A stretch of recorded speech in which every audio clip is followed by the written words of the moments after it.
use their golden tickets to vote for BW. Chapter 223, I Want to Be a King. Bai Zemin's current appearance was undoubtedly above average. Not too much, but above average. If the human model of beauty was a rating from 1 to 10, then he would undoubtedly be a solid 7. Compared to his past barely 5, the improvement had been quite great. However, it was hardly noticeable to those who had been by his side during the whole process of evolution. Even to himself, it was difficult to notice such a change. But for people like Nangong Linkson and Nangong Yi who were only seeing him for the first time, things were different. If they saw a picture of Bai Zemin a month ago, they would undoubtedly be surprised. In fact, among all those present, the person who had changed the most physically was Bai Zemin. Although Shangyuan Bingzhu and Chen He were also first-order beings, the improvement in appearance they both received through evolution had not been as great as his. As for the reason, it could be because Shangyuan Bingzhu and Chen He were practically perfect from the beginning even without the intervention of soul power and soul record. Whether this was so or whether there was another hidden reason, Bai Zemin did not know yet. When it came to physique, although he currently wore comfortable sportswear, the muscles that contained explosive power and dominance could not be fully hidden. As Nangong Linkson and Nangong Yi looked at that pair of eyes as black as night, the two siblings felt that this gaze was as deep as a depthless black hole. No matter how hard they tried to understand something, neither of them even managed to know what the thoughts of the young man in front of them were. Bai Zemin was not only surprised by the strength of the two people in front of him, but he was also a little surprised by how beautiful Nangong Linkson was. Of course, that minuscule surprise was only by comparing her to most normal women. In reality, it was impossible for a woman to attract him with her beauty alone, not after spending so much time with a succubus like Lilith. Seeing Bai Zemin looking at the new recruits, Shangyu and Bingzhu intruded on them both. These two are new members of the group. They joined while you were working in your workshop. The woman's name is Nangong Linkson, the man Nangong Yi. As for their levels. All right, before that, I would like to talk about another matter. Bai Zemin interrupted her. He did not want everyone present to know the levels of people who in the future might be important. Shangyuan Bingzhu frowned slightly as she thought it was a bit impolite of Bai Zemin to interrupt her mid-dialogue. However, she soon calmed down and that little displeasure magically disappeared. After everyone was silent, Bai Zemin began to explain some things that were bothering him. As you all, or at least most of you already know, our camp has a simple order divided into 3 levels, namely, normal citizens, noble citizens, and royalty. This type of order was sufficient in the past as the amount of people under our control was not that large, but little by little that number has been increasing, and in the future it will undoubtedly grow even more. Some people's eyes glittered slightly when they heard this. Many of them had already realized that the current social system had several problems, but the biggest problem that needed to be solved as soon as possible was the distinct difference in status. Humans were greedy and competitive beings by nature. With a clear social distinction, some would naturally feel dissatisfied. But at the same time, that dissatisfaction could become the spark that in the future would light the fuse, thus making more and more people strive to climb higher. Bai Zemin explained a few more things to make some matters clear for those who did not understand, and then continued. The ancient society collapsed completely, there is no doubt about it. Everyone was silent, and some even nodded unconsciously. It had already been a month since the apocalypse broke out, but except for one camp apparently led by a mayor, the central government did not give the slightest news or sign. No one had any hope in the appearance of the Chinese government or army. They knew they were on their own. Since the old society collapsed, I decided to establish a new one. Bai Zemin declared in a deep voice, followed by gasps from some people. Several people present became agitated, as they understood what Bai Zemin meant by those words. Little Luo Ning, who was barely 9 years old, looked at Bai Zemin with her big pure eyes and asked innocently, "Big brother, what do you mean by a new society?" Bai Zemin chuckled, and while looking at the girl replied half jokingly, half seriously, "That means Big Brother wants to be a king." "Whoa, Big Brother, if you become a king then I want to be a pretty princess." Luo Ning's eyes sparkled, and a big smile appeared on her face. She apparently liked the idea of him being a king.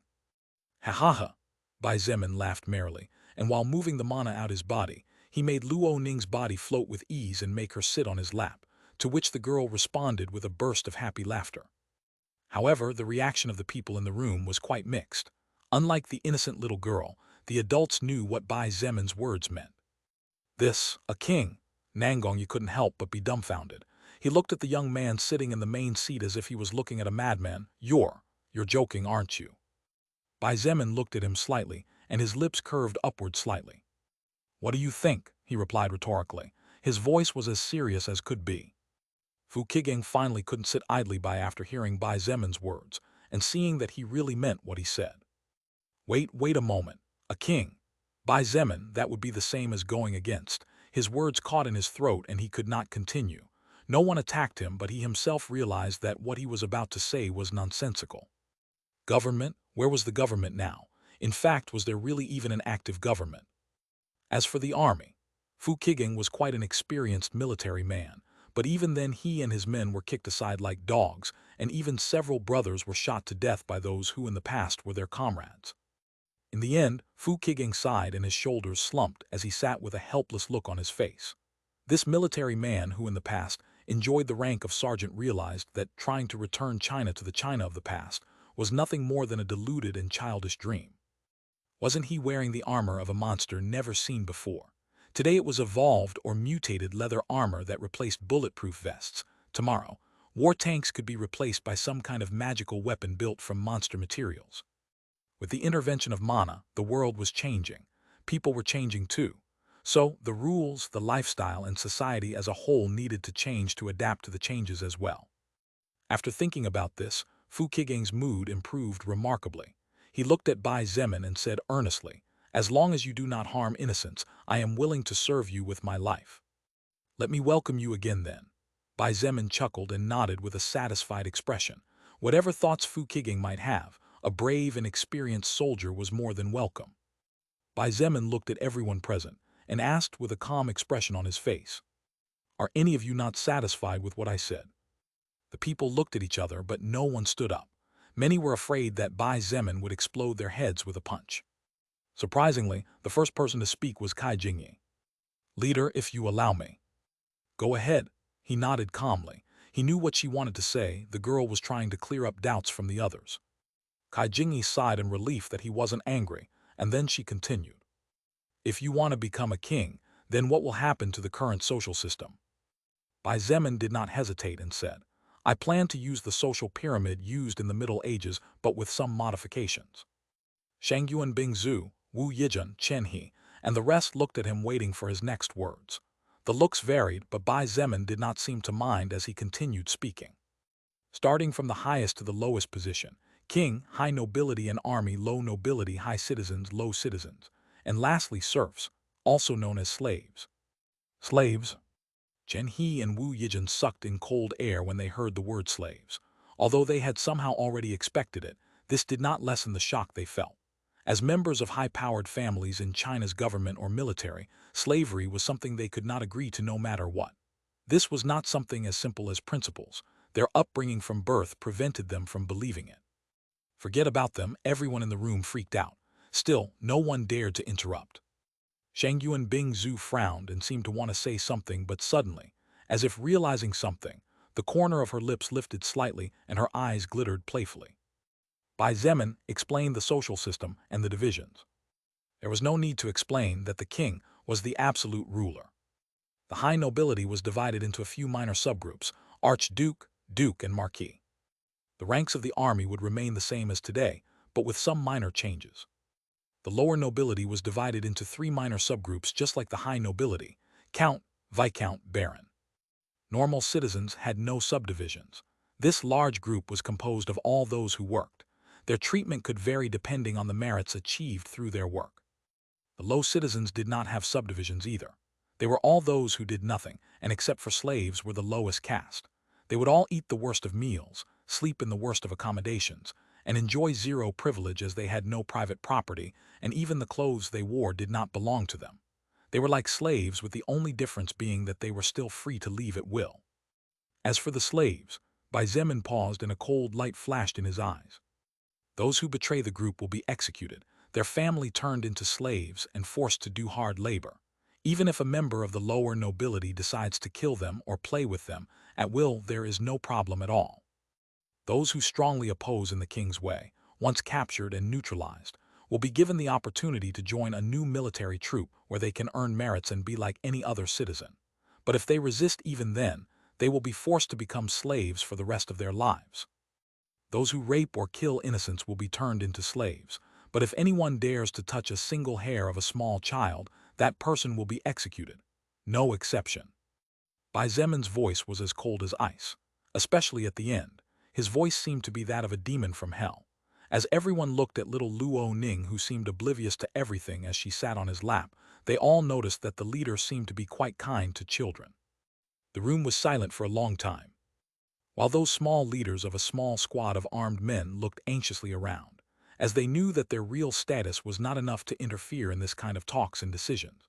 Those who did have the power of speech lowered their heads and plunged into deep thoughts. Backslash, backslash, backslash, backslash, backslash, backslash, backslash. Thanks a lot to all those who used their golden tickets to vote for BW. Chapter 224, A King and a Dynasty. The thoughts in the minds of each person present were varied but at the same time similar. Weird, but if one were to put oneself in the shoes of these people, one would realize that it was extremely understandable. It was true. There was no doubt that a new social system was urgently needed. If they did not handle this matter correctly in the initial stages, when it was still early and the faction was still a little baby in its first steps, then it would be extremely difficult to solve the problems later when everything was developed and on track. In a sense, it was similar to a tree. If it was not straightened when it was still in the development and growth stage, straightening it when its trunk was already firm would be practically impossible. The problem was that everyone here had their own selfish thoughts. This was natural, after all. Every human being and every mind was a completely different infinite world. What position will I occupy in the new social pyramid? What benefits will I receive? Will I still be able to enjoy the same privileges? Will I lose something in the process? Will my rights be less than they are now? Questions such as these flickered in the minds of almost everyone like a disorderly whirlwind that threatened to crush their brains due to stress. As if that wasn't enough, there were other concerns present as well. Aren't you afraid that the other survivors will rise up against you? Wu Yijun finally asked what many were worried about. If Bai Zemin had said that he wanted to be the new president and the highest authority of the army after establishing a new China, then everything would be fine. He and his feats would be glorified in the history books, and he would even live for all eternity as a hero, the hero who saved the country and unified it once again. However, Bai Zemin aimed to be a king. A president and a king were similar from a certain point of view, so there should not be much of a problem even though they were two different words. The kings of old times were not all-powerful either. They also needed to listen to their ministers and advisors or the nobility, just like the president of a nation. So why was it problematic to be a king? The reason was simple. For a king to be born, a dynasty needed to be founded. A dynasty meant that all the power of the country that became a dynasty would pass into the hands of the royal family. The citizens would no longer have any right to choose their rulers, and the king of each generation would always be the crown prince of the founding family. Bai Zemin responded indifferently. Fear. What am I afraid of? People who dare not fight zombies, or should I fear those who are weaker than me? Even if an army appears before me, it can only succumb to my fists. Hearing his reply and the extremely confident tone that exuded even a tinge of arrogance, the people in the room were surprised. Although Bai Zemin's voice was indifferent, the faint murderous intent released by his words made everyone feel their hair stand on end. Bai Zemin was already prepared for anything. During the past 7 days, when he occasionally took a few minutes to rest, he and Lilith would chat about the course to follow. After thinking countless times and developing myriad scenarios in his mind, he finally decided to set up a dynasty that would later transform into a faction, a place where his word was worth more than the word of God. Hearing the conviction in his voice, Wu Yijin did not ask any more questions and instead began to think carefully about what to do next. She had realized that it would do no good to try to persuade him of the contrary. After staying for about a month with him, she knew that he was a person whose mentality was difficult to change when he had already made up his mind. He looked at everyone present and announced, I will not force anyone to be a part of this. I'm sure you are all aware of how dangerous the path to achieving my ideals will be. If any of you are unhappy with my way of thinking or believe that my thoughts are illogical, you are free to leave the camp. To those of you who decide to leave, I can give you a week's rations as a token of gratitude for your work so far. Some people began to mumble among themselves and several hesitated. Except for Fu Qiging, who had already made clear his position of following Bai Zemin, the rest had yet to make their thoughts on the matter clear. Achieving what Bai Zemin wanted was risky, no doubt about that. If they failed, then they would all be slaughtered, and even the families they had started to build gradually would be crushed. This danger was further intensified if the government managed to make a comeback. However, humans were greedy beings by nature. Damn it, Xiao Ming slammed the table noisily and stood up. His eyes burned with fervor like two bright flames as he said, Go big or go home. Lead no king, I am in. Xiao Ming had witnessed how terrifying Bai Zemin was. With his monstrous might, it was not a dream to successfully achieve his goal. Then, why not give it a try? If Xiao Ming's bet went wrong, at worst he would just die and that was it. In return, if he won, status, power, women, fame, wealth, luxuries, privileges of all kinds would be within his reach. As one of the first to join the absolute ruler, Xiao Ming, his family, and all his generations to come would enjoy unattainable glory, all thanks to his foresight and past bravery. Fu Zufeng scratched his head and stood up as he said, somewhat embarrassed, Well, I guess I'm in too. Kai Jingyi and Kang Lan looked at each other as if by prior agreement before standing up with slight smiles on their faces. Although they said nothing, the look in their eyes towards Bai Zemin was more than enough for anyone to understand that both women were following him. Luo Ning jumped off Bai Zemin's lap after a bit of a struggle and said loudly, Big brother Bai, I will help you become a king too. Then you have to help me become a beautiful princess. Luo Ning looked at her blood big brother Luo Cheng and said with shining eyes, Big brother, you will also help us, right? Luo Cheng secretly sighed. To be honest, he didn't care if Bai Zemin wanted to be king or Jade emperor. As long as he and his little sister could continue with their current lives, it was enough. Therefore, Luo Cheng stood up and calmly said, I guess there is no choice. I'll have to help my little sister become a princess after all. He, Luo Ning laughed and ran to him to hug him tightly. Gradually, almost all the people in the room stood up with bright eyes. They all agreed to join Bai Zemin in his conquest to form a new total domain. If they left now, considering how cruel the outside world was, their lives would be miserable to say the least. Even if they were given a week's worth of rations and survived that long, what would they do next? Roam the forests where beasts ran rampant? Go to the zombie-infested cities? Since someone so powerful wanted to rule, then why not help him to pave the road to the top? That way, if they succeeded, they could enjoy endless eternal glory. Even in their graves they would be praised and worshipped by countless. There were a few people who remained seated. Bai Zemin looked at the beautiful woman beside him and calmly asked, "What about you?" Shangyuan Bingzu raised her head and stared at him, apparently thinking of what to answer. He did not press her further. He knew it was not an easy choice. Least of all for her, who came from a government or military family. If she decided to follow Bai Zemin, it would be the same as betraying not only the country, but also her family and her ancestors. Still, Bai Zemin hoped that she did accept. After so much, he was slowly beginning to see her as a good battle partner, and even came to think that being her friend was not an impossibility. But if she wished to leave, then he would not force her to stay even though he had the strength and means to do that. Finally, as if she had made up her mind, she spoke with absolute calm. "Before I decide what to do, I have one question, 2 requests and 1 condition. It will be up to you from here." Oh, Bai Zemin's eyes glittered slightly, clearly surprised.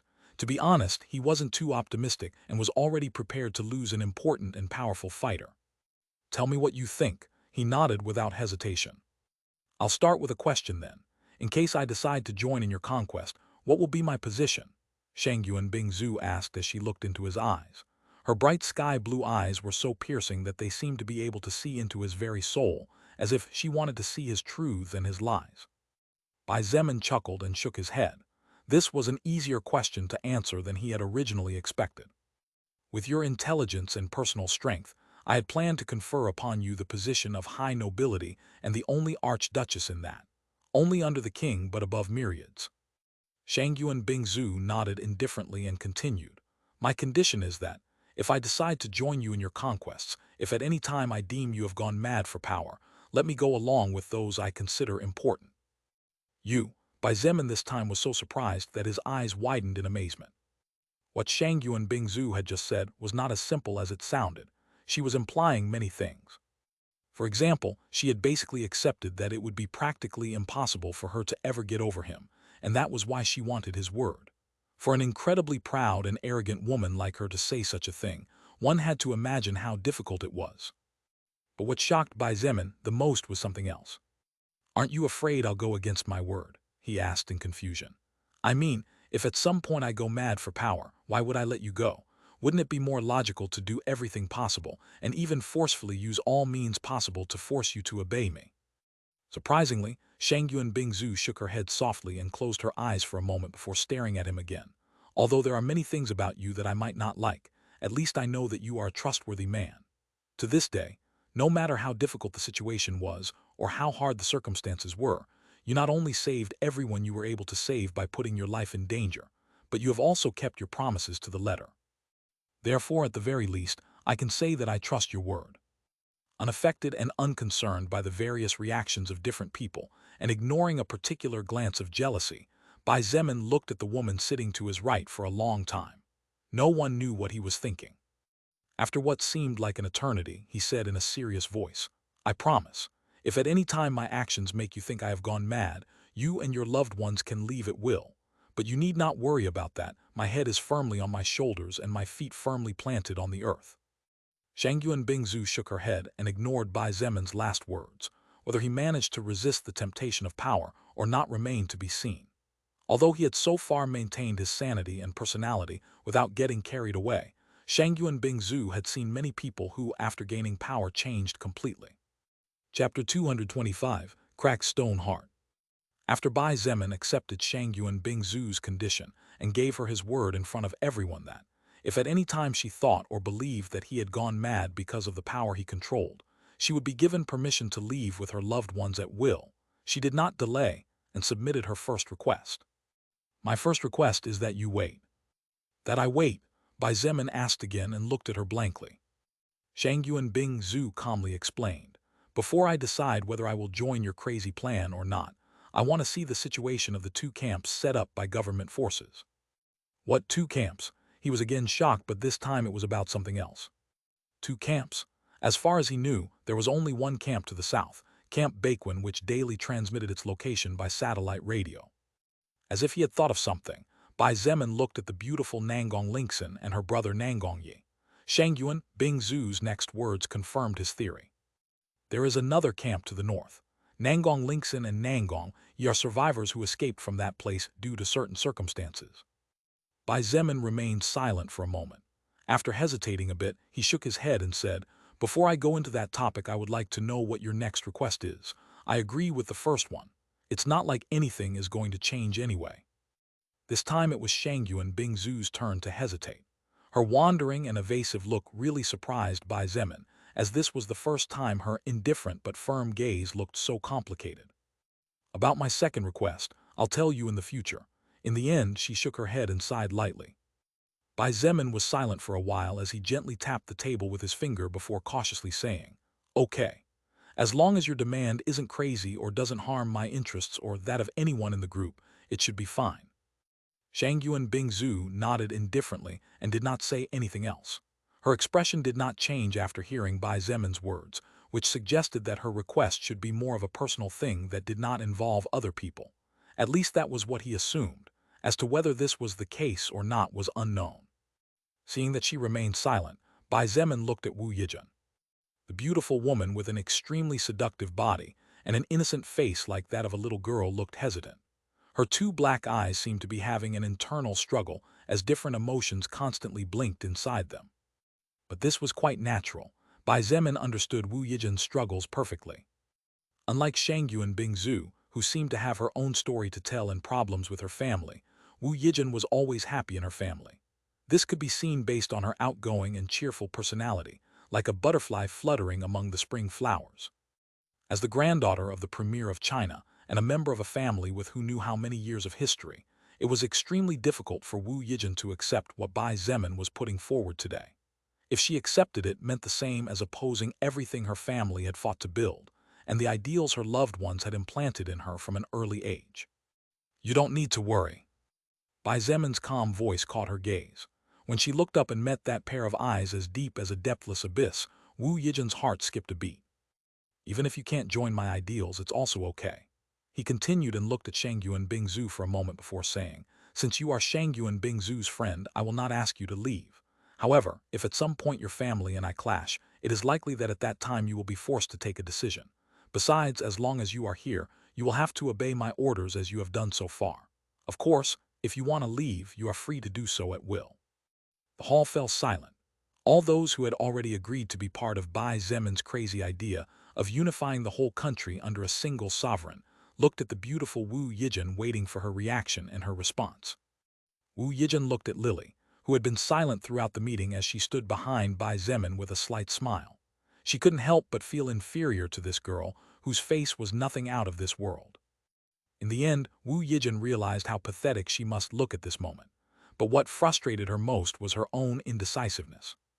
At first, Wu Yijun felt only a slight attraction to the young man in front of her. This slight attraction was born out of her curiosity about him and his strength.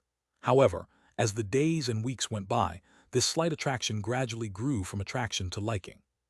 Wu Yijun gradually became enchanted by the strong and firm, but at the same time caring and kind personality that Bai Zemin could show when facing those who were still young and powerless. She slowly began to realize that, while he was strong, terrifyingly strong like no one she had ever seen before, he was also a person of flesh and blood who made mistakes and got tired. A few days ago, when Wu Yijun received the Walker freezing staff and the rest of the equipment that Bai Zemin forged to her, as she read the description of the item, she realized that he had persevered even after so many failures. At that time, Wu Yijun believed that she had fallen in love with him, and just by not seeing him for a couple of days her heart felt empty. However, now she realized that her crush was nothing more than a joke. The word love and the feeling it represented could mean many things to different people, but Wu Yijun was always one of those people who believed that love was everything. For love, a person should be willing to go to hell itself even if it meant not coming back. However, she was hesitating about something so simple. Curious and lost, Wu Yijun couldn't help but look at Lily and ask, "May I know what you will do?" "Me?" Lilith in her human form was noticeably surprised as she did not expect someone to suddenly speak to her. For a moment she didn't know what to say. Wu Yijun pursued, "Will you join Bai Zemin in this wild scheme he devised?" Lily chuckled and said as if it was the most natural thing in the world, "Why wouldn't I?